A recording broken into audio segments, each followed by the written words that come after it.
Breaking news. Prosecutors plan to charge actor Alec Baldwin with 2 counts of involuntary manslaughter in connection with the 2021 shooting of Rust cinematographer Helena Hutchins.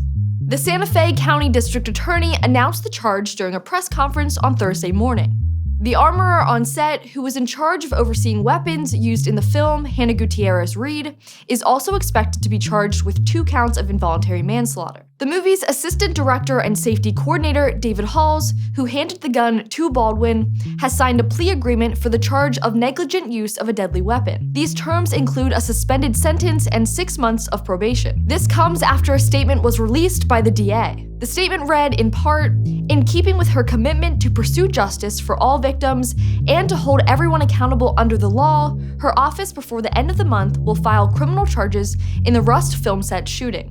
So what would these charges entail exactly? And why would Baldwin face 2 charges of involuntary manslaughter if there was only 1 fatal casualty? The district attorney's statement details those answers as well. After all the evidence is presented and witnesses called, the jury will decide not simply if they are guilty, but which involuntary manslaughter definition they are guilty of. Under New Mexico law, where the incident took place, this is a 4th-degree felony. They could face up to 18 months in jail and a $5,000 fine. This also includes a misdemeanor charge of negligent use of a firearm. The other charge is involuntary manslaughter in the commission of a lawful act. For this one to stick, prosecutors need to prove that there was more than just simple negligence. This is also a 4th-degree felony with the same 18 months and $5,000 punishment, but because a firearm was involved, there is an added mandatory penalty. This firearm enhancement makes the crime punishable by a mandatory 5 years in jail. The shooting happened outside of Santa Fe, New Mexico, back in October of 2021. During a short rehearsal for a scene, Baldwin fired a live round from a revolver, killing 42-year-old cinematographer Helena Hutchins and wounding director Joel Souza. According to affidavits from the Santa Fe County Sheriff's Office, Halls took one of the 3 guns laid out on a rolling cart and gave it to Baldwin. Halls reportedly yelled, "Cold gun," which tells the cast and crew that the firearm doesn't have any live rounds. But it did. You might remember this infamous ABC interview Baldwin did back in December of 2021, where he repeatedly stated he never pulled the trigger. Well, the trigger wasn't pulled. I didn't pull the trigger. So you never pulled the trigger? No. I would never point a gun at anyone and pull a trigger at them, never.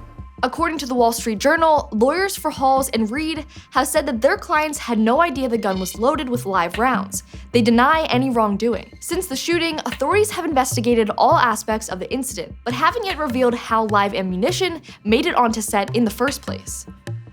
New Mexico's Occupational Health and Safety Bureau reported back in April that the film's producers knew general safety procedures weren't being followed, but didn't do anything about it. The production company making the film was hit with a civil penalty of nearly $137,000, the maximum fine allowed under state law. In November, Baldwin filed a lawsuit against several of the film's crew members, including Reed and Halls. The lawsuit alleges that crew members were negligent in their job to keep cast and crew safe. The armorer pushed back on this, though. Reed's attorney said in a statement that Baldwin is the only one responsible for this tragedy. The special prosecutor in the case, Andrea Reeb, has a much more simple take on the incident. If any one of these 3 people, Alec Baldwin, Hannah Gutierrez-Reed, or David Halls, had done their job, Helena Hutchins would be alive today. It's that simple.